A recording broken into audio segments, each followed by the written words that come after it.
All right, great. Well, we do still have some people trickling in, but we are going to go ahead and get started.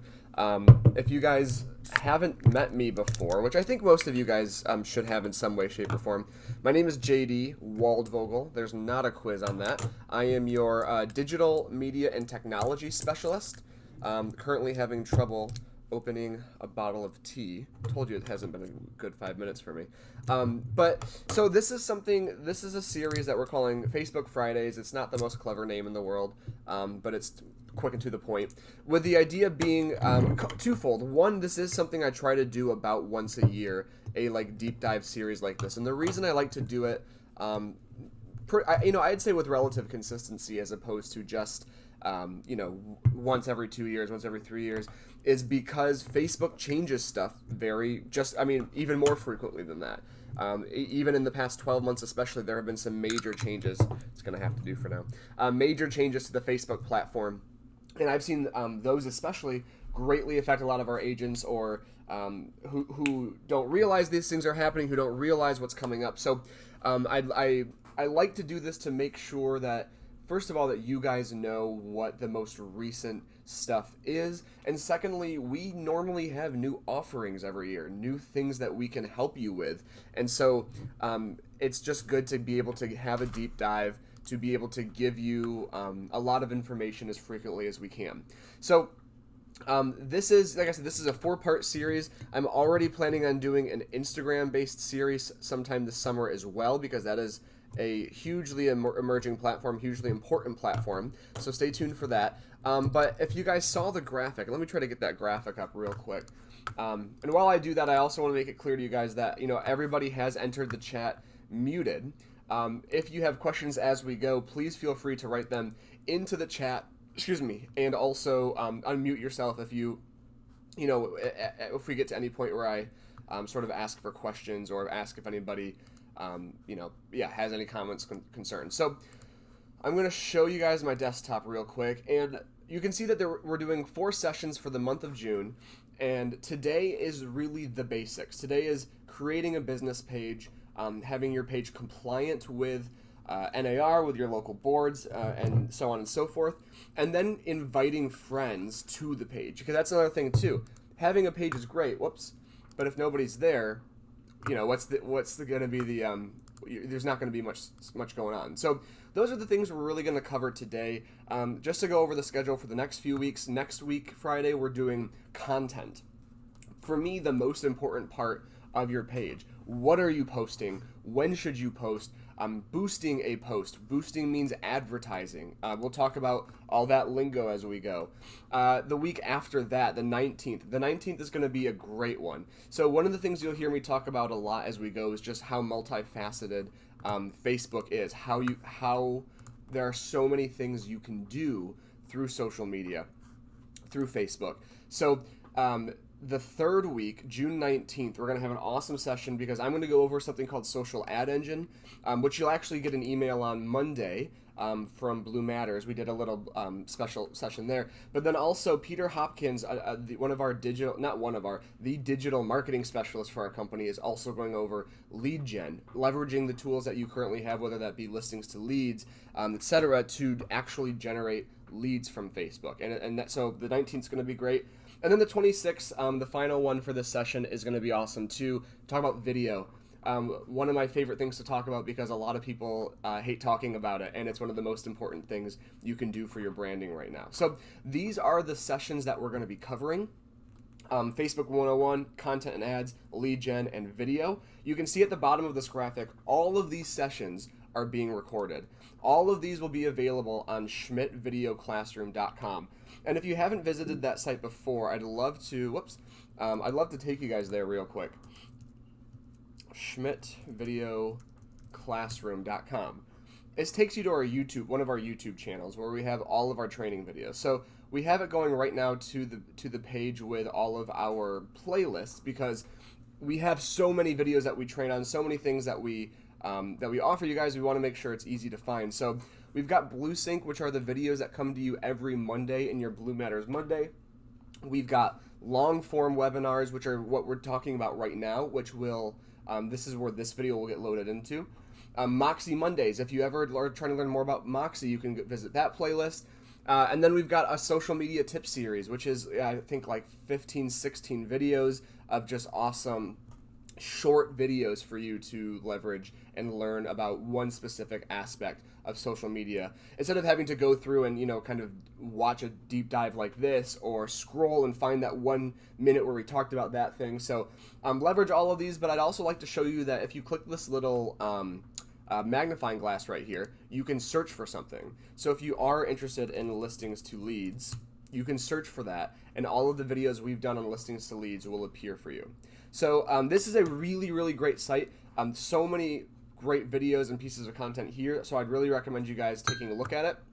But we're going to talk mainly today about Facebook and Facebook 101, and sort of why social media, why Facebook as a whole, and probably go over some lingo and stuff as well. I don't believe so, Ted. I don't believe those classes were recorded. If they are, I'll get with Terry and we can make those available as well. So let me go ahead and actually get one of my presentations up, because I got some presentations on this stuff. So give me a second here. Let me get to the PDFs one too. Oh, really? PowerPoint? You don't want to load now? Okay, perfect. So we're gonna skip that part, and basically I want to start by talking about why Facebook, why Facebook over other social media platforms, what we're talking about when we talk about Facebook, because it's not just the news feed that we always think about, and so on and so forth. So we're going to start with some stats here, because stats are, you know, anecdotes and stories are great, but stats also really help show the power of social media. So, oh, that tea is oh, it's got a kick to it. There's like a ginger. Oh, it's turmeric. Interesting. So, this is not what I expected. So, why Facebook marketing? Number one, Facebook has all the puzzle pieces, and this is really the key. You know, this is a presentation, and this is a topic we go over in all of our new agent onboarding across all of our regions. It's something that I cover very early on, because a lot of times when you come into, whether you're a brand new agent, whether you're switching from a new brokerage, or of course whether you're just ready to revitalize your business and rejuvenate it, people ask a lot, you know, what is the best thing I can do for my business? What is the cheapest, what's the most cost effective, and the best thing I can do? Which is a very, it's a loaded question. It can be a difficult one to answer, because there are so many variables that go into that.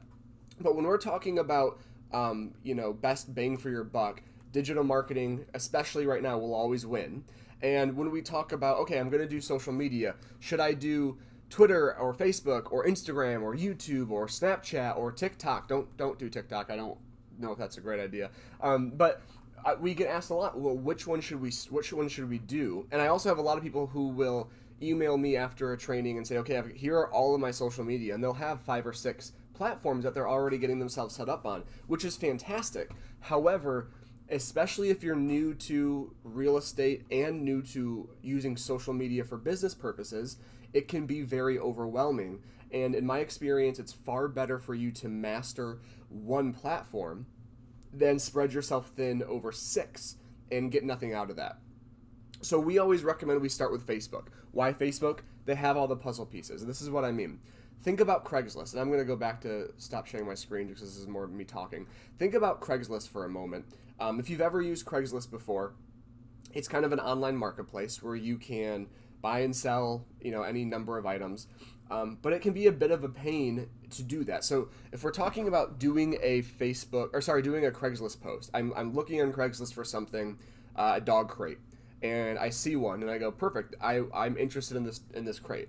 If you've ever tried to respond to anybody on Craigslist, you have to click this little reply button, and they give you a long kind of weird Craigslist email with a bunch of letters, a bunch of numbers, dashes, and it's supposed to help them stay anonymous, but it's a very complicated email address. So you have to send someone an email by going from the website to your email, and I know that this is going to sound not as difficult as I'm making it, but there's a point when we look at this the other way. So to, you know, go to my email, get that email address in there, send them a response, or send them an email, hope that they respond, And if they do respond, hope that it's not a scam, because we know that Craigslist is just filled with scammers and people trying to get information or people trying to get money. We know that with real estate especially. We've seen that where people will take listings and, put that on Craigslist and stuff. So you have to hope that they respond. If they do, you then have to figure out how much it's going to cost, go back and forth through email, find a meetup place, and then again, hope that when they meet up that they're not a crook or they're not a scammer, and they're legit. And additionally, if I'm looking for something and I want to share it with my wife, I have to find that Craigslist link, go to my email or text or Facebook Messenger, send her the link to that item, have her view it, and so on and so forth. Now, in the grand scheme of things, that's not all that complicated. But compare that to what Facebook did. They saw a system that existed, which was Craigslist and online sales, and they said, we can do that better. So they invented Facebook Marketplace, where again, you can buy and sell and list items right through the Facebook Marketplace. I can access it through the app. I can access it through the website. Every item that is listed there is attached to an actual Facebook account.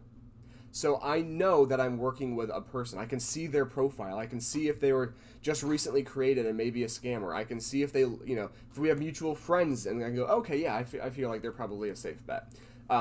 So I can see the person. I can message them right there.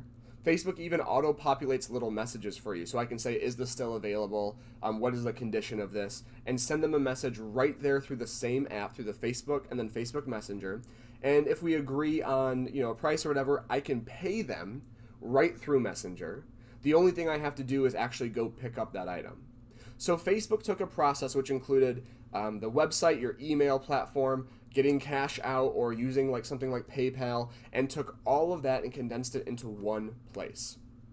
So Facebook takes these things that are existing. They kind of do what Apple does. They don't necessarily always invent something new, but they take something existing and do a better version of it.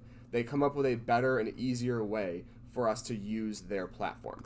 So Facebook has all the puzzle pieces. And I'll say the one time they weren't actually able to beat a platform was Instagram. When Instagram was launched, they were killing it. They were getting huge audiences. Facebook couldn't find a way to beat them, so they bought them. Facebook bought Instagram, and now Instagram is a Facebook platform. Some other stats here. The average American spends 40 minutes a day on Facebook. Now, obviously, that's not all at once, but over the span of the day, we spend, on average, 40 minutes.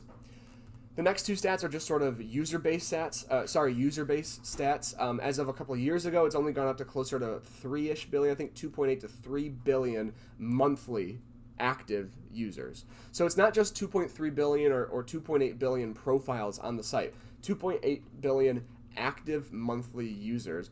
And if you look at the stat underneath it, this is what's more important, over 1.74 billion daily mobile users.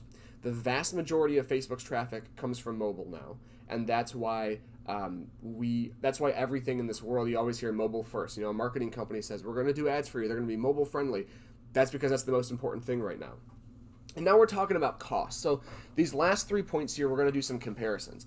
On average, it costs 6 to 10 cents for somebody to click on your ad on Facebook, and $7 to $10 for 1,000 people to see your ad. Now, there are a lot of variables that go into this, right? Is your ad effective? Do you have good imagery? Do you have a great photo of the exterior, or is your thumb in the photo? Is the text above the photo grabby? Is it making me want to click on your ad? And this is stuff we'll go over as we move through the series. But it's very, very important that you have a good ad, because the better your ad, the more people who are going to see it. And then, of course, the customization. You have so many options with an ad. You can do a video, you can do a photo, you can do a carousel, you can do a lead ad, you can do a sign, all of these different things you can do. And then, of course, the analytics and metrics. And analytics and metrics are so incredibly important, and for a variety of reasons. But basically, think about that. If I did 4 ads for the month of June, I did 1 advertisement a month. And ad 1 or 2 did great. They got great reach. They got a lot of clicks. Ad 3 didn't. The clicks weren't there. Nobody was looking at it or watching the video. But then week 4 was up again. This allows me, having these analytics, I can say, okay, weeks 1, 2, and 4 in June did really well, but for some reason, week 3 didn't. Why not? what did I do differently here? Did I target a different audience? Did I did I start with a different image? Was my text longer? Was my text shorter? So these analytics are something that I think we skip over a lot, but there's so much to learn from these. And additionally, it allows us to create reports and give information to our clients. I'll talk about this especially when we talk about social ad engine and some other things, but I have heard so many cases, so many actual cases of people coming to me and saying, hey, I need some help on this listing. My client, either my client doesn't think I'm doing anything for them and they don't want to renew, or people say I lost this listing because my client said they didn't think I was doing anything, but they're like, but I was doing Facebook ads and I did a postcard campaign and I did an ad in this, and I say, okay, well, did you tell them any of that stuff? Did you tell them as you were going through the listing, hey, just so you guys know, I did a Facebook ad this week and it reached 6,000 people. Hey, just so you know, I shot a video walkthrough that I'm going to attach to the MLS listing. And most of the time they say, no, I didn't tell them that. So then I go, well, why would they think you're doing anything if you're not telling them that you're doing anything? You can't just expect them to assume that you're doing all this great stuff if you're not sharing that with them. So it's very important to share with your clients, hey, this is what I'm doing to market your listing right now. So I also want to take a big step back and compare this to other forms of marketing. And there's two different things I want to talk about. And actually, one of them I'll talk about later. I always get scatterbrained, so I just kind of wing it sometimes. So one thing I want to talk about is comparing this to print marketing. And I want to say from the get-go, I'm not anti-print marketing. I think there are cases where it makes perfect sense. I've seen deals come out of newspaper ads. I've seen so many deals come out of our luxury magazine. That is probably the most powerful print marketing I've ever seen, is our luxury magazine. But I want to make some comparisons here. So I'm based out of Holland, Michigan, and our local paper is called the Holland Sentinel, and they allow me for, I always forget the price. You don't know off the top of your head, right? I put you on the spot last time and we both didn't know. A quarter-page ad in the Sentinel was something like $50 to $80. Does that sound right? A little bit more than that. Okay, so maybe closer to $80 to $100, $75 to $100, let's call it, for an eighth of a page ad. Now think about this. This is a full page. So if I'm getting an eighth of a page ad, I get this little section up here. I get 1/4 of half the page. And guess what's on the rest of the page? More ads. More ads, other content, stuff like that. So I'm paying $75 to $100 to put that in there. Now I've asked the Sentinel straight up. I've asked them, what is your circulation? And they said that we print 13,000 copies. And whenever I pressed for more info, I wasn't able to get that. I said, okay, is that 13,000 homes? Is that, 6,500 homes of 2 people? How many of those get sent to homes versus, sent to a gas station or, like a news vendor? And I'm not able to get any of that information. So I've been told the circulation is 12 to 13,000 people, but I don't know specifically where that's going. Don't really have any control over who I'm targeting with that ad because my audience is basically whoever gets the paper. And especially, I don't get any analytics. The only feedback you ever get from a paper ad is somebody telling you, hey, I saw your ad in the paper, which is great feedback because that means they saw it, unless they followed up with, and I didn't like it. But at least they're telling you that they saw it. But short of those instances, you don't get to see how many people grabbed the paper and actually, first of all, didn't just take it from the paper to the recycling. You don't get to see how many people saw your ad. Maybe they were flipping through and actually saw your ad on the page. And you don't get to know how many people interacted with that ad. Did they go to the open house because of that? Did they go to your website because they saw it in the paper? You don't get to see any sort of analytic. Whereas if you do a Facebook ad, the analytics you guys can get from these things are just insane. And I want to try to get one of these up that Peter runs for our virtual open houses. This project, you've probably heard about the virtual open house campaigns, but I just want to show you one of the ads for the luxury page. So let me share my screen quick. So right underneath the ad, this was for last week's virtual open house event, I get some analytics. I can already see this ad reached 28.8 thousand people, and I can see that 5.3 of them viewed it for a minimum of 15 to 30 seconds. So when I click on view results though, I get so many more results. I get the cost per through play. I get how many video views we had overall. I can look at the audience over here and see the breakdown of men versus women. I can see the age group demographics. I can see the audience I targeted. I can see where it was placed. 63, I don't know if we've looked at this yet, Peter, if you're on. 63.7% of this came from the instant article feed for Facebook ads. Because I'll talk about that more towards the end here. All the different places. I can see the locations that people clicked on this ad from and watched the video. You don't get analytics like that anywhere else. Digital marketing is the only place that you can truly drill down to see, first of all, pick who you want to target, and then secondly, see after the fact who interacted with it, how was it powerful, how was it effective. So it's one of the main ways that that Facebook specifically is a great platform to start with. And the last, and I just hinted at this a second ago with Instagram, when we talk about a Facebook ad, we're not just talking about the news feed. We're not just talking about when you go to facebook.com or open up your phone and scroll. That is one of the main places that they place ads. But if you do an ad on Facebook, your ads are going to the news feed. They're going to the marketplace. They're going to Instagram. And they're going to these instant articles, which is where if somebody clicks on an article for certain websites from Facebook, ads will appear in those articles while you're scrolling. So when we talk about, doing a Facebook ad, we're not just saying one thing. It's going to a whole, I call it the Facebook suite. I don't think that's the official term, but it's going to the Facebook suite of platforms of ad campaigns. So one of the many reasons why we recommend Facebook first. Let's continue on with this presentation real quick here. Demographics, I'm going to kind of go through this quickly because I didn't say this at the get-go. The goal is to have these stay around an hour. I'm sure most of them will go a little bit longer than an hour with like Q&A or additional topics, but I'd love to try to keep it closer to 60 to 70 minutes just to respect everyone's time. But one of the things I get a lot I get two things. One, I get Facebook is just for millennials. Facebook is only for millennials. There aren't really any other generations on there, which is just false. And two, I get that, well, not everybody's on Facebook. So I want to myth bust, because I love Mythbusters. I want to myth bust both of those myths. So I probably should say bust both of those myths. So let's look at this. These are stats from NAR from their 2016-2017 report. Should download the most recent one if they've released the 2019 report. Let's take a look at the right-hand side here first.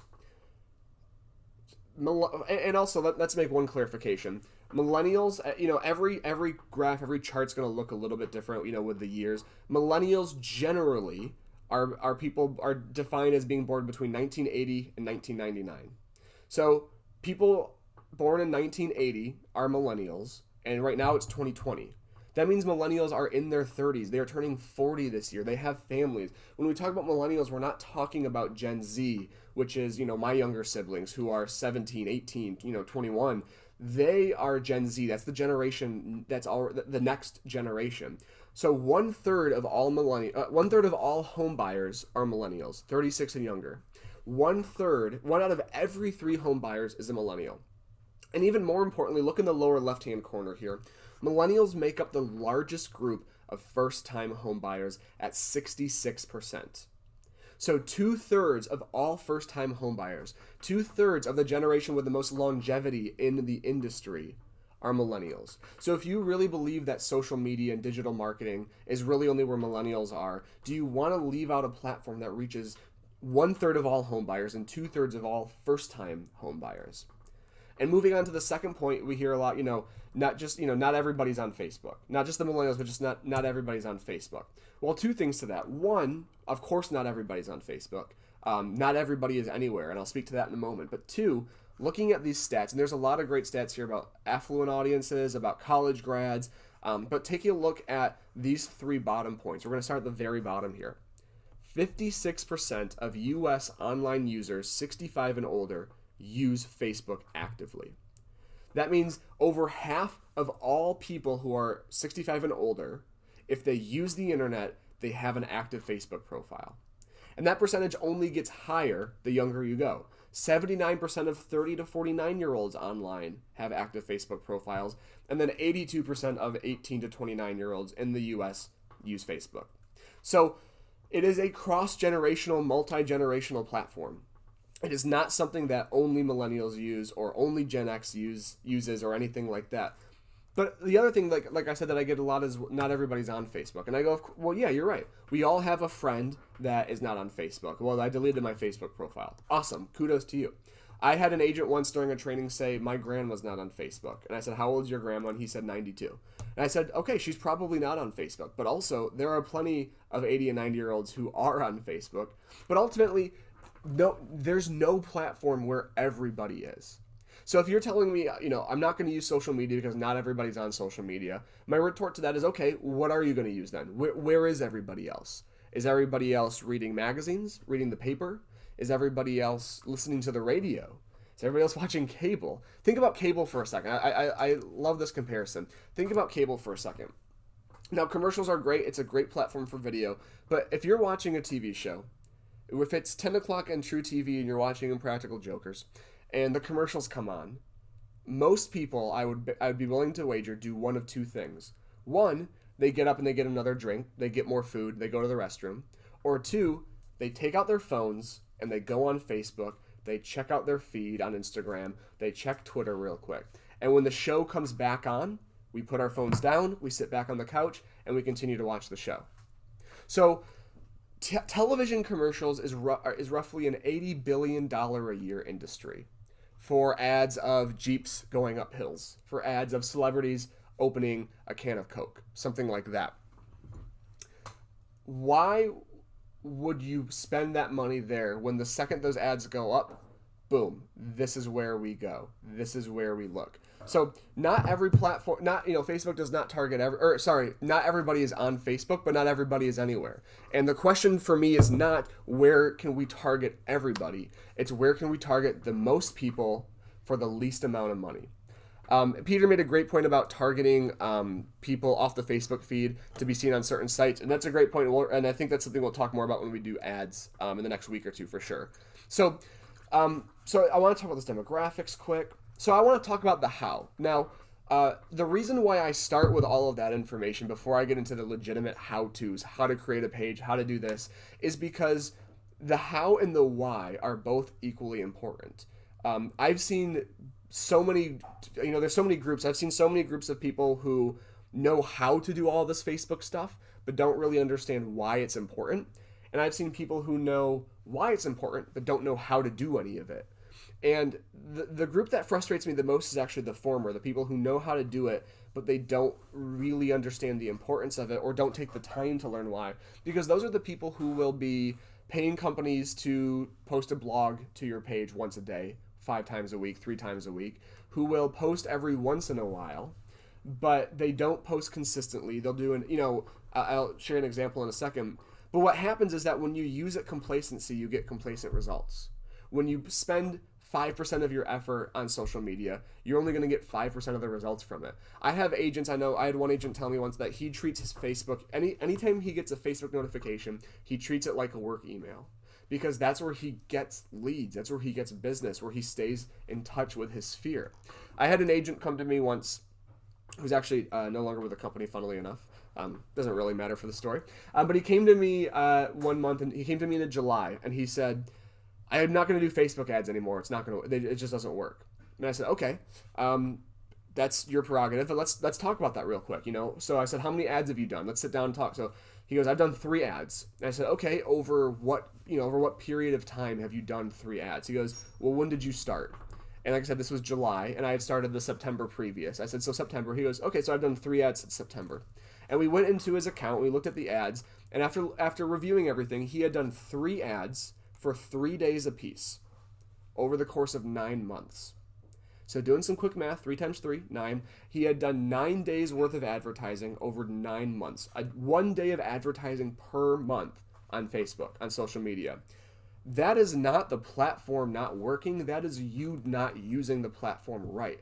If I put up a billboard on June 1st, and by the morning of June 2nd, I go, it's not working. I take the billboard down. Then July 1st, I go, I'm going to try that billboard again. I put it up for a day. And then nothing happened, so I take the billboard down on the 2nd. And I do that for 9 months, and I go, my billboards suck. Radio ads suck. I did an ad on, July 3rd, and then I did an ad on August 3rd, and I got nothing out of it. That's not how marketing works. Consistency is so important in all aspects of marketing, but especially social media. So I share that example because we need to make sure we're using the platform correctly in order to actually get results from it. You have to be able to know how to do a lead campaign if you want to get leads from it. You can't post just a link to a listing and expect 15 leads to come in. You can't share a video and expect, like I said, you have to combine the platform to make sure that you are doing the right sort of advertisement for the right sort of results. So to me, it's really important that people understand the power of social media advertising before they go in and do it. Because if you just do it because you know how, that starts to breed complacency, and that starts to breed not just ineffective ads, ineffective posts. And I've seen that time and time again, where I just go and I just see article after article after article, or link after link after link, with no real content. So that's why we start with that. Now we're going to move on to how to create a business page. Now, I would recommend that if you don't have a business page but you're thinking of creating one, I'd recommend that you watch this first and then go and create your page, because there's 2 or 3 things you're going to want to have prepared before you actually create your page. So I think it's always best to kind of watch someone do it. Watch this video later, when you're actually creating your page, if you want help like that. So we're going to go to Schmidt Resources now. And we're going to go over how to create a page and what you need to keep your page compliant. And you'll see how to do that as we go. So let me get out of here real quick. Go to Schmidt Resources. So Schmidt Resources, your one-stop shop for all things Schmidt. Should put that tagline on here somewhere. So there's, of course, a lot on here. But basically, we're going to go to the video and social media section. You can get there from any region. You click on your region, you scroll down, and you just look for the mug in the middle. You look for that guy mid-word, just doing his thing. Click on that screen right here. And again, we've got a lot of things here. A lot of this we're going to go over the next few weeks. I mean, social ad engine, movie studio, you got a listing checklist. These are all things you're going to see us talk about specifically. But if you scroll down a little bit right here, you're going to see how to create a Facebook page. This here is a PDF that you can download to your computer to walk through. It's a short, I don't know, 8 or 9 slide presentation, screenshots and arrows for everything, and this is what we're going to go through. You can also see the link right there for one of my test business pages. It is only a test. Do not go like this page. There are 8 likes on this page. There is no reason to like this page. I don't post from this. My favorite story is I was doing Launchpad, which is the new agent onboarding, from Michigan last month, and my mom somehow found this page and liked it, and I was doing a test on how to share a listing on Facebook, and I shared it, and then I was doing some more training, and then when we came back to the page, there was a share on my post, on this post right here, and my mom had seen the post and shared it on her personal page because she thought that I had listed it. And I was like, first of all, you know that I don't have an active license. It's in referral. But secondly, how did you find this page in the first place? This is purely for training purposes. But you can see all of the things that we've uploaded, all of the bios and stuff that I talk about throughout this training. So we're going to go through this. Create a business page 2020 updated, because that is very important for Facebook stuff. So one last note I want to make. This is one of the biggest mistakes I see people make is when they hear about a business page, they think that means creating a second personal account on Facebook and just making it look more business-like. That is not a business page. A business page is something completely separate from your personal account, but still attached. And I'm going to show you what that means. Actually, let me just show you that real quick. If I share my screen, let me go to Facebook. Hope nothing crazy pops up. It's not like anything's going on in the world right now. And I'm going to go to my personal page. So this is my personal page. This is JD's personal page. You got a profile picture, you've got a cover photo, you got some information, some photos, stuff that you're posting. This here is my business page. Looks very similar. You got the same sort of photo format, you got the same sort of post format, a little bit different on the sides here, but they look very similar. Oh, that's going to be a problem. That's the, this is going to be fun. Sorry, the dogs are barking. We got some furniture being delivered. So what I'm going to do, if I'm just logged into Facebook.com, right here on the left, boom, I go to my business page. And the reason I show you this is because when we look at this presentation, this is what we see. You have to have a personal account in order to create a business page. You need to log into Facebook in order to create a business page, because it's a different thing. You're not just creating a second account. And one of the ways I like to make that differentiation is by saying personal account, business page. Account makes us think of our personal stuff. Page makes us think of business stuff. So that's personally how I would describe it. Personal account, business page. So you must have a personal one in order to create the page. And then all you're going to do in the upper right-hand corner is click on this button that says create. You'll see it right up there next to your photo. So you got your name, it's got home, it's got create. Top thing right there is page. You're going to click page. So far, so good, right? This is the screen that's going to take you to business or brand or community or public figure. We are a business. We're small businesses, guys. We have to click on get started under business or brand. And this is where we have our first piece of compliance. So there are 3 things you need to do to keep your business page compliant. Now, before I launch into those 3 things, keep you hooked, I want to take a step back and talk about real estate advertising laws with social media. It is even though social media marketing is absolutely huge in real estate, it's a little bit of the Wild West in terms of compliance, in terms of regulation, and making sure people are following the rules. In my experience, when I've looked into it, the laws that regulate social media marketing for social media advertising, for real estate, are the same advertising laws that govern every other part of real estate advertising, right? Make sure the broker's logo is no bigger than your logo. Make sure your business address or phone number is on any advertisement. And that's all they give us. I actually have a friend who works for the state of Michigan for the Association of Realtors, and I've asked him, he's a really techie guy, and I've asked him for clarification. He's like, we don't have any. I think every state is like this, where a lot of them leave it up to the local boards to police, but they're policing the same 3 or 4, 2 or 3 sentences in different ways. So it's very difficult to get a clear-cut answer of this has to be here, this cannot be here, this needs to be present, etc. So we internally as a marketing group have, I've worked with Tracy on this a couple years ago to make sure to give you guys the boundaries of what we believe will keep you covered, keep you safe when you have a business page. And really what it boils down to for the MLSs and for your boards and for NAR is making sure that John Doe down the street can tell the difference between a real estate agent sharing a listing and a FSBO or a seller sharing their listing. For example, my parents sold their home a couple of years ago with one of our agents in Rockford, Michigan. And when the home got listed, the agent shared it on her social media, and then my mom, of course, shared it on Facebook saying, hey, it's for sale, check it out.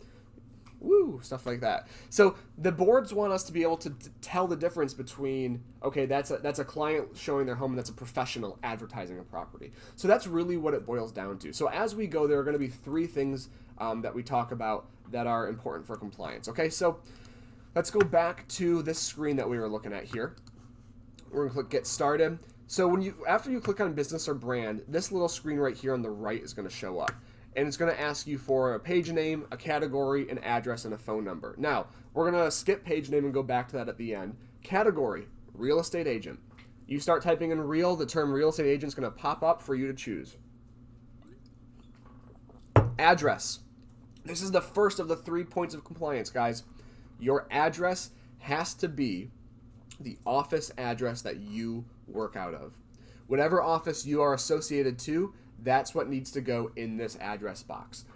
90% of the time, that's not a problem for anybody. The other 10%, it's always a lot of weird, specific one-off situations. The address has to be the address that you are associated with. Okay. Number 2, phone number. As long as you've got that address there, it should be whatever phone number that's easiest to reach you at. 99% of the time, it's probably going to be your cell phone number. So type your cell phone number in there, okay? Let's go back up to page name. Now, you can see what we have right here, this little note. Your page name can be whatever you like as long as you clearly identify yourself or your team.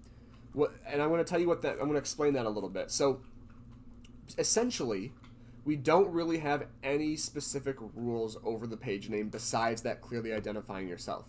What that means is that, and I'm going to say John Smith instead of J.D. Waldvogel because I've lived with it for almost 26 years, and it's a mouthful to say once, let alone 9 times in a row. Your page name can be John Smith, real estate agent. It can be John Smith with Coldwell Banker Schmidt Realtors. It can be John Smith, comma, local real estate agent. John Smith sells houses. It can be any of these things, but it needs to identify you. It needs to identify you. The reason that rule is in effect is because I have seen people in our company, and thankfully mainly outside of our company, who will create a page that is something like, Northern Michigan homes or Northern Michigan lifestyle. And when you look at the description of the page, it'll basically be like, we share real estate from all over the area in, new listings for the greater Grand Traverse area or something like that. But in reality, they're actually only sharing their listings. They're tricking their audience, the people on the page, into thinking that they are marketing, or they're sharing listings from all over, but they're really just advertising themselves, which is not allowed. So you have to clearly identify yourself or your team. And we're going to talk about this more as we go, but if you want to say Coldwell Banker in your page name, which for the record, I think is the best thing to do, especially if you're a new agent and you're creating a business page for the first time, what's going to look better, J.D. Waldvogel real estate agent or J.D. Waldvogel with Coldwell Banker Woodland Schmidt?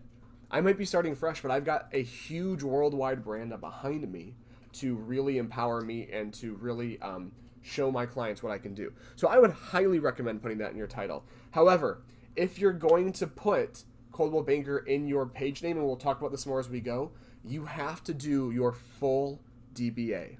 You have to do Coldwell Banker Premier Properties, Coldwell Banker Paradise, Coldwell Banker, Schmidt Realtor, Schmidt Realty. Whatever your DBA is, you have to use that. You can't just use Coldwell Banker. You have to have the full DBA for legal purposes. Such an interesting kick to that, I tell you what. So, it's good though. It's really good. So, we're going to click continue. And then we're going to come to this screen. This is one of those things I was telling you you would want to have prepared ahead of time. A profile picture and a cover photo. Profile right there, cover photo right here. We're gonna talk about these more in depth in a second, but this is the second point of compliance. So the overall point of compliance here is that your business page needs to have somewhere visible on the page your DBA'd logo. Meaning Coldwell Banker Schmidt Realtors, Coldwell Banker AJS Schmidt, Sunstar Realty, whatever your DBA is, that logo needs to be visible on your page. And if you have a logo, if you have a team logo, they need to be of equal or equal size, or this one needs to be bigger. If you already have, that's a great question, Jeannie. You absolutely can you can actually absolutely change your page name. I'll show you how to do that towards the end. But you can absolutely do that. So, you got your page, you got your profile picture, you got your cover photo here. Now, we do have a bunch of cover photo options already pre-made for you on Schmidt Resources. So if you click on this link right here, it's going to take you to the marketing resources. And if you look at North Star 2020 graphics with the big logo right here, I'm going to open that on a new tab so I can go back to the presentation here.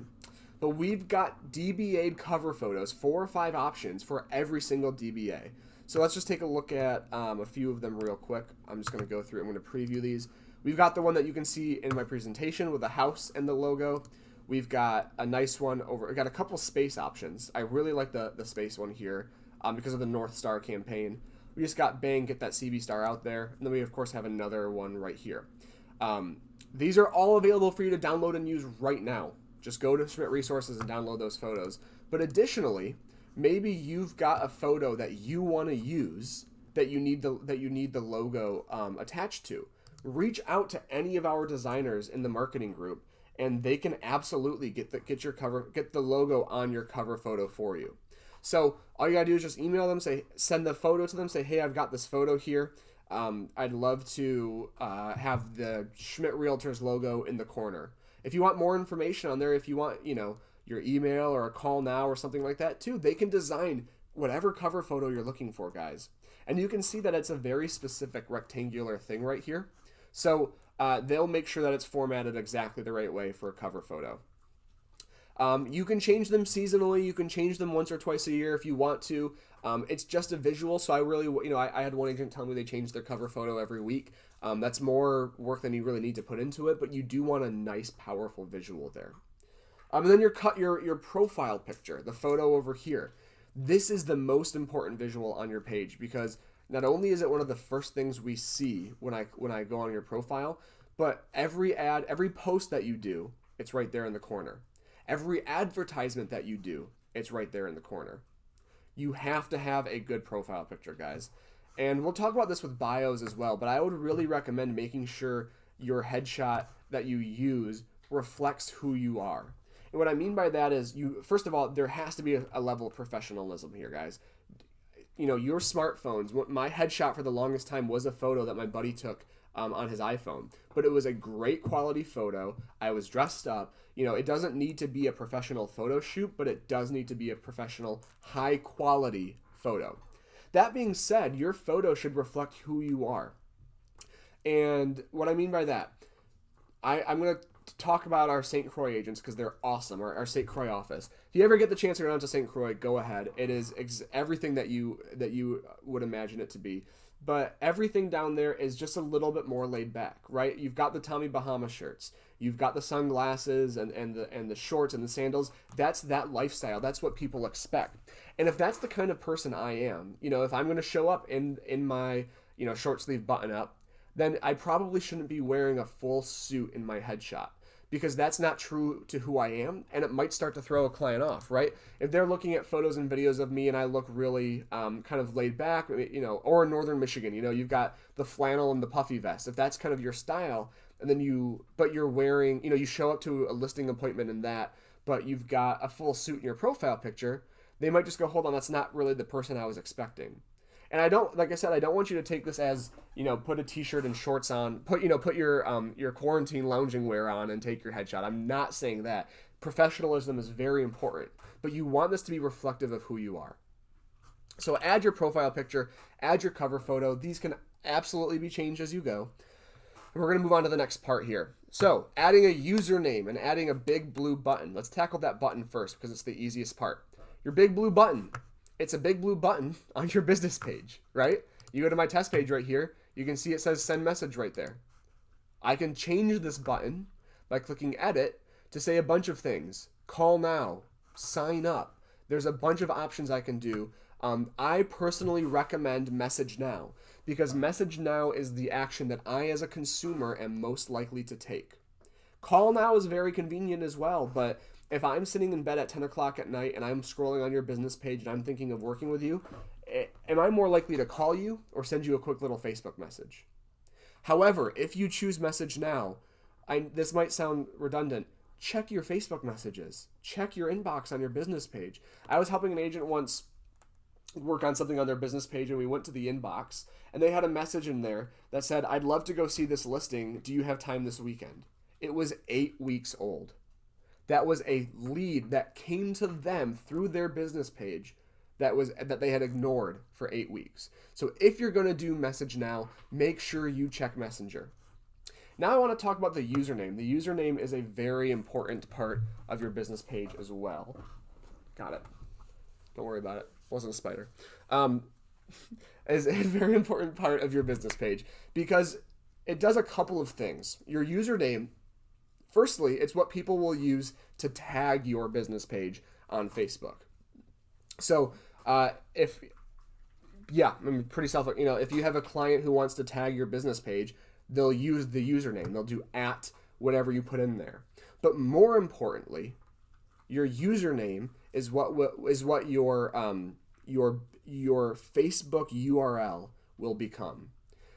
Let me show you what I mean by that. I don't think I have any test examples I can show you where it's not right. But basically, when you create a business page for the first time, the URL to your page, the link to your Facebook page is going to be, for this example, the page is JD Waldvogel Real Estate Agent. The link to my page would be facebook.com/pages/JD-Waldvogel-real-estate-agent, and then in a long string, / a long string of numbers. That is not easy to tell people to go to, right? Oh, just go to facebook.com/blah, blah, blah, blah, blah, blah, blah, blah, blah. People aren't going to remember that. Additionally, it really doesn't look good when you put that on marketing materials. If you're putting it on a business card, if you're putting it on a postcard, or just putting it in your email signature or sending somebody the link to the page. It does not look good. So your username will become the back end of your Facebook link. So you can see here, just for test purposes, my username is the at symbol is going to be, that's part of the username. The at symbol is always going to be there. So my username is JD Waldvogel Sells. So now when you go to my URL up here, if you look in the upper right corner, take out that little admin tag, what do you see? You see facebook.com/JD Waldvogel Sells. That is the link to my business page. That's it. No gobbledygook, no dashes, no underscores. Facebook.com/JD Waldvogel Sells.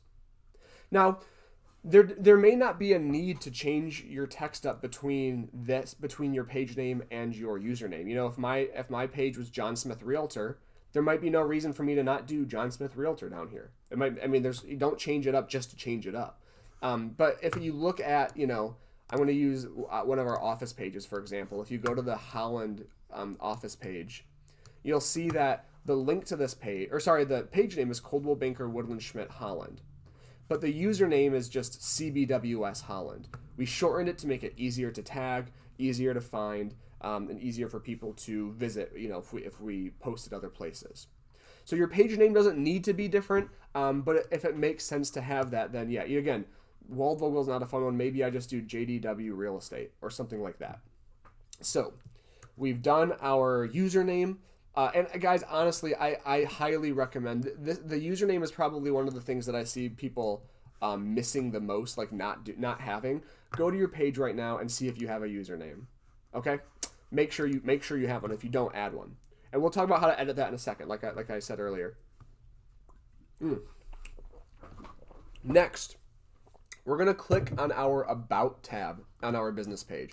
Now, you can see right now that I did rearrange them, which I'll show you in a second, but right now it says See More. You're probably going to need to click See More to see all of the options, but you're going to click on your About tab, and it's going to bring you here. And here's what I have to, let's look at the blank one here on the presentation. Here's my advice on this. Fill out, and I have it written right there, fill out all of the information you're able to fill out. Don't leave something blank. Put your email, put your website, write the About section. If you've got the information, fill it out. If you don't, though, don't fill it out. If you look at the more info right here, Impressum, public transit, menu. Okay, well, unfortunately, I don't have a menu for my real estate business yet. Leave those blank. If you leave it blank, it's just not going to appear on your business page. Okay, it's not going to say like JD doesn't have a menu. It's just not going to appear. So fill out all of the information you're able to. I'll also say too, this is where you can edit some of the information. So if I'm looking under the general right here, I'll see my page name and my page username. And to the right of both of those is an edit button. If I want to edit my page name, I can click edit here and change the page name. Now, most of the time Facebook's going to put it, Facebook's always going to put it under review. But once they review it and they confirm that it's okay, you should have no problem going through and changing the page name. Same with the username right here. JD Waldvogel Sells. Maybe I want to just change it to, like we said earlier, JDW Real Estate.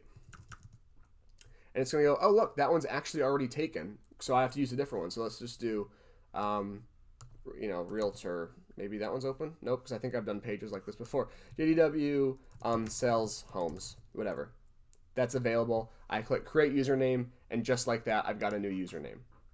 Okay, but I want to talk more about our bios really quick, our about section, because this is the third part where compliance is important.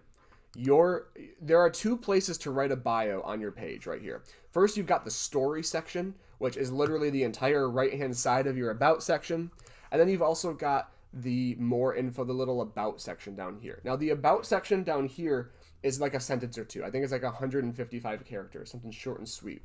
Whereas our story section, you have time to write more of a bio. You can put more in that section. One of these places has to have a line noting that you are a licensed professional with your brokerage in your area. For example, like you can see right here, I'm a licensed realtor with Coldwell Banker Woodland Schmidt in West Michigan, in the Holland area, in the state of Michigan. That line is important. That's the third piece of compliance for your business page. And again, it needs to be the full DBA for full compliance. I can't just say I'm a realtor with Coldwell Banker. I'm not. I'm a realtor with Coldwell Banker Woodland Schmidt. So make sure the DBA is great. Just because we're running short on time, I'm going to give you just a quick example of my bio. I'm not saying this is perfect, but I've read so many bios. Oh, I've read so many bios that they're the same thing as the short version.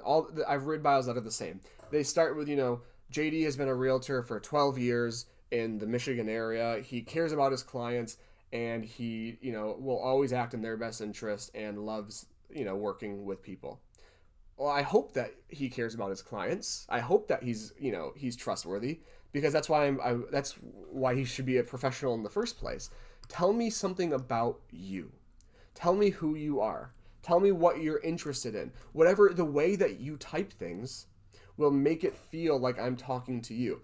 Everything, like every time you post something, every time you write a bio, every time you watch a video of an agent, you're getting a little bit of a glimpse as to who they are and what they're like. So I'm going to show you my bio. My number one tip, and again, this is all professional opinion, right? So you might hear a different advice from somebody else. Listen to what you think works best for you. But my advice here, always write in the first person, especially on social media. Make it sound like I'm talking to you, not that you are talking to, a robot or a test page or anything like that. So I filled out my short section and my story. I think it's great to do both so that there's more there. So if you read this little about section right here, it just says real estate agent with Coldwell Banker Woodland Schmidt, here to serve your West Michigan home needs, with a smiley face. So I'm covered in compliance, and I'm giving you a little bit of a personality. Now let's look at my bio real quick, my story section. And let's take a look at this top section first. So the title of my bio is JD Waldvogel, real estate's #1 soccer and dog lover. Already, that tells you 3 things about me. I'm a realtor, I love soccer, and I love dogs. That in and of itself is going to help you get to know me a little bit. So let's kind of breeze through this real quick. Hi, and thanks for visiting my page. My name's JD. I'm a real estate agent with Coldwell Banker Woodland Schmidt in Holland, Michigan. Compliance out of the way. I'm good to go. I love helping buy and sell homes, but people are my passion. Then again, that's what they all say. Smiley face. Bit about me, I've lived in Holland for nearly 4 years and loved every second of it. My wife also works for the company as the state's training coordinator. We have a huge heart for dogs. We currently have 2, but have had up to 4 in the house. Our current dogs, Gus and Rooney. Last and certainly not least, I'm a huge Manchester United fan, but if you're a Liverpool fan, I'll still work with you, probably. So if you want to buy or sell your home or just talk about soccer or dogs, give me a call. Looking forward to it. So again, reading that bio, you learn so much about me. You learn that I support the correct soccer team. You learn that I love dogs. And you also can probably tell from the way things are typed that it's a little jovial, it's a little lighthearted.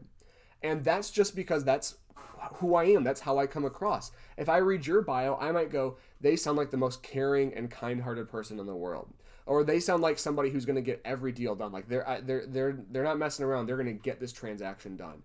All of these bios are an opportunity for people to get to know us a little bit, which is so incredibly important in social media. It's 3 o'clock, guys.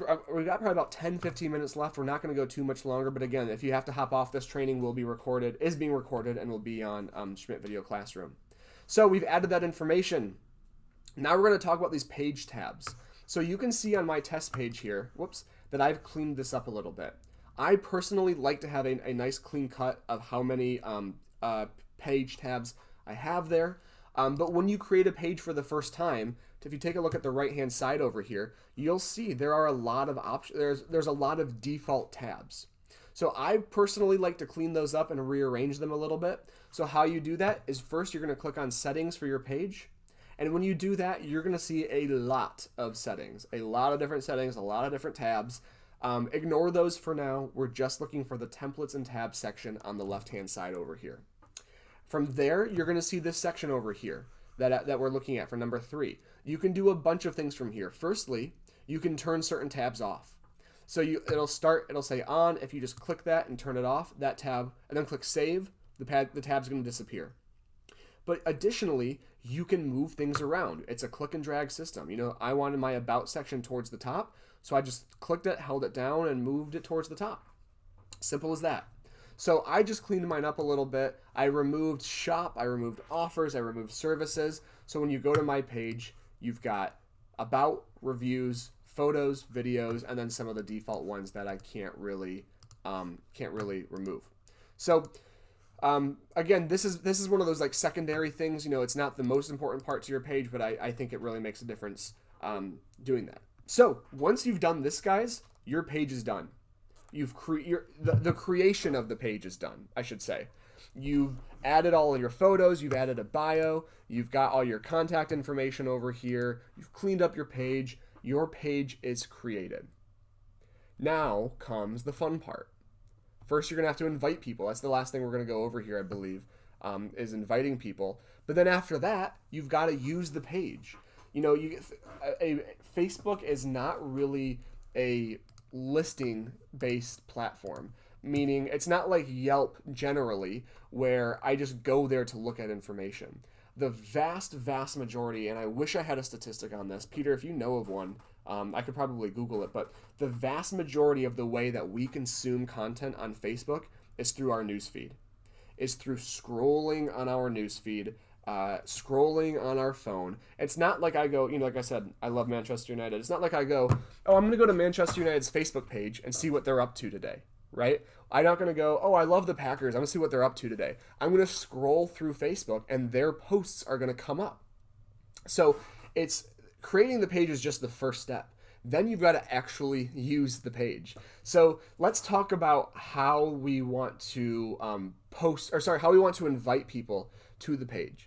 Because just like you need to be able to post content, you also need to make sure that you have people on your page. And that, you know, we'll talk about this more next week, the difference between posting and advertising, the difference between your sphere and, you know, kind of targeting an audience. That's going to be next week's topic.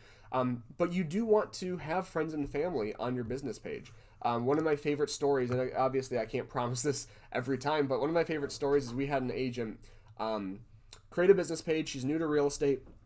She shared her business page in a little graphic to her personal page and just said, hey guys, I'm moving and I'm working with Coldwell Banker now. I'm an agent in Holland, Michigan, and I'm just really excited. And that alone, that night, got her first listing appointment. A friend from high school from around 20 or so years ago reached out to her and said, oh my gosh, congratulations. We had no idea you were getting into real estate. We were going to call our realtor from last time, but if you want to meet and do a listing presentation, we'd love to have you stop in. All she did was tell her sphere that she was starting a career in real estate. You cannot be a secret agent. Facebook is one of the best ways to both actively and passively stay in front of people. So yes, we'll talk about ads next week and how you don't need to have a lot of people on your page to run an effective ad. But it also helps when it comes to posting to have as many people as you can on your page. So let's go over inviting people to your page as we wrap up here today for this first session. So invite your friends to your page. There are a couple of ways. I'd say there's 3 ways to do this that we're going to go over. The first one, you go to your business page here and you click on ... So you got this cover photo, you got like, follow, share, ... And if you scroll to the bottom of this list, invite friends pops up. By clicking on this option, you're going to be able to send people an invite to your business page. You can click select all and invite all of your friends. You can unselect, you can select all and then go, oh, I don't want to invite Megan or Carrie or Jason or Luke, right? You can pick people to uninvite, or you can do the reverse where you deselect people and just, invite people like this. And then what's going to happen, if you click, if I were to pick Megan and then click send invite, she's going to get a notification up here. And I was hoping that I might have one from earlier this week, but I don't think I'm going to if I keep scrolling. No, they'll get right here. This is what it'll look like. So-and-so invited you to like the page so-and-so. And I have the opportunity to like the page or decline. And if I like the page, boom, I'm going to start seeing their content in my feed. I'm going to have liked their page, essentially. That's one way to invite people, and I don't think it's the only thing we should do, because I've been working with so many realtors before where I go on and I'll see 99 notifications or something like that. So I think inviting through notifications is vital, and you should do it, but it's not the only thing you should do. The second thing you should do, guys, is next to that ... it says share. So click on that share button. And you can see it says it defaults to share on your timeline. So this is another one of those lingo things. Actually, we'll end on that today. We'll end on some lingo. Timeline means personal page. So if I'm sharing this on my timeline, I'm sharing this with my personal friends as a post on my page. So that if they're friends with me and they go to Facebook and they start scrolling, they might see a post. And again, I want to say something along the lines of, hey everyone, there's going to be typos. It's going to kill me, guys, internally, but we're just going to breeze through it for the sake of this.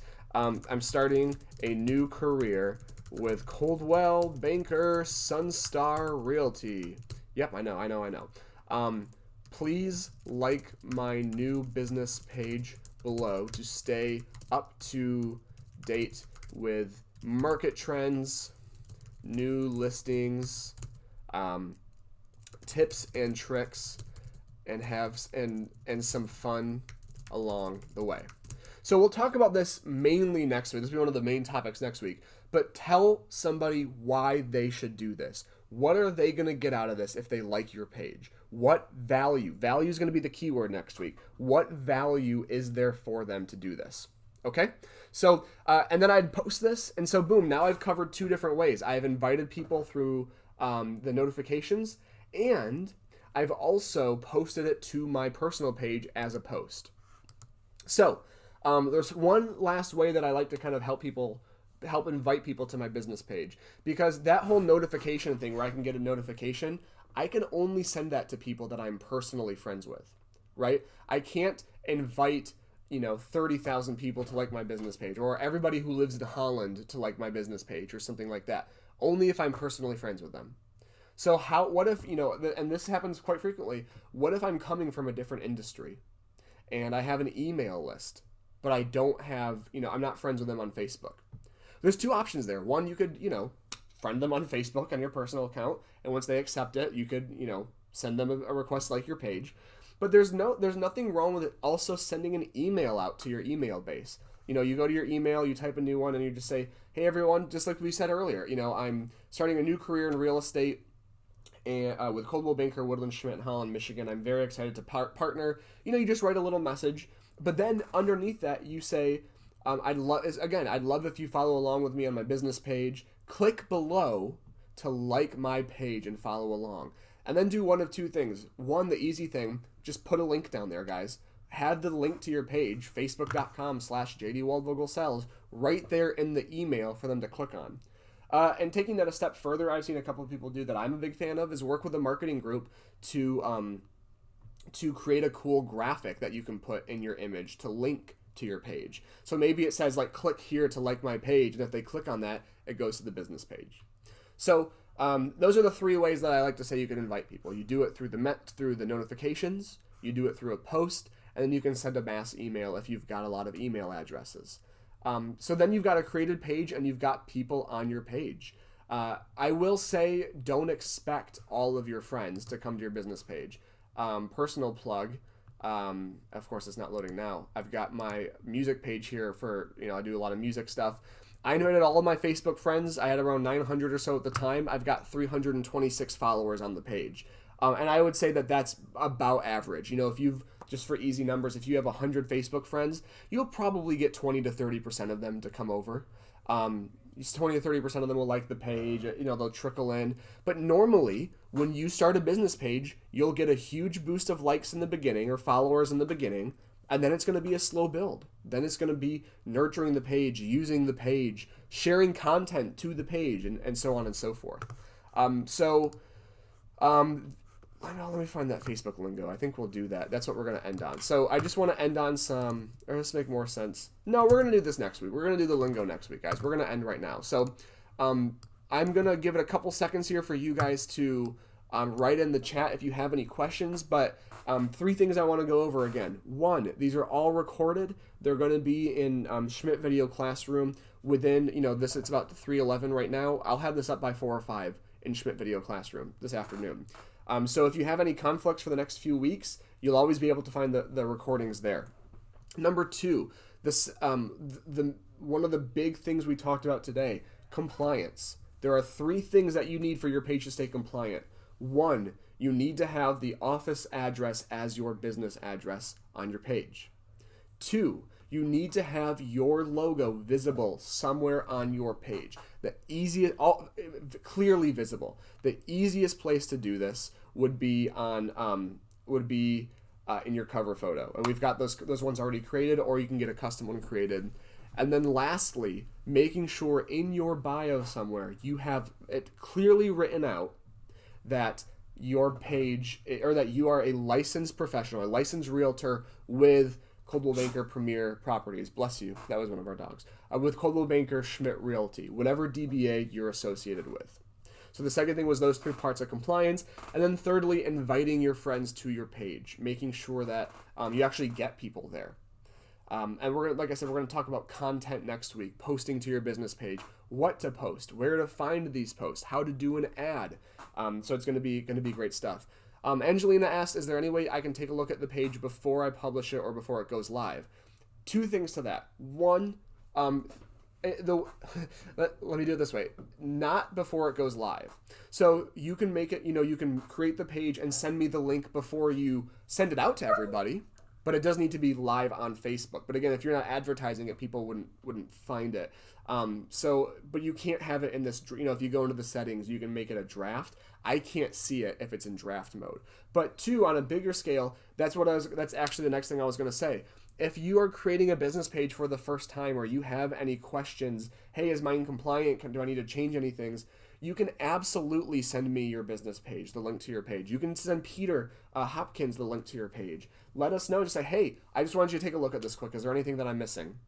Should I change this, or how to, whatever. You can totally send us these things and we can go over them with you, give you a couple pointers, or just go, yes, this looks great. I did new agent training in Michigan over the past 2 weeks, and I had a few of them reach out and just say, hey, how's this look? Is this what you were thinking? Is this what what am I missing? And one of them was like, this is perfect. I said, you did exactly everything right. You're right where you're supposed to be. The other one, there was like 1 or 2 minor things, like, oh, change this a little bit, make sure you add this, and you're good to go. So feel free to send these over to anybody in your marketing group to give it a once over. But that's going to be it, guys. We're clocking at 73 minutes, not too bad. Again, this recording is going to be up in the Schmidt Video Classroom, but thank you for your time. If you have any questions after the fact, if you're trying to build this, send me an email. Send send Peter an email. This is what we're here to do. Because at the end of the day, guys, we're here to support you. And I always say this with social media. There's no such thing as a stupid question. There's no such thing as something too small to come over. I don't want to bother them with that. Bother us with it. That's what we're here to help with. Alice, you can absolutely edit your page. It's just going to be specific on what you believe is wrong with it. I went over earlier how to change the page name or how to change the description or the bio. You guys, any of those things that we looked at, it's all editable. You just got to go back to that section on the page. If you want to change your story section, that longer bio, there's an edit button right there, and you can edit that. So, feel free to shoot me an email, Alice, if you're unsure of where to go for it. But yes, anything you do on Facebook is editable. I think that's fair to say. All right, guys, that's going to be it. Thank you so much. Have a great rest of your Friday. Have a great weekend. It's starting in, an hour 45. Have a great weekend, and I will see you all next week.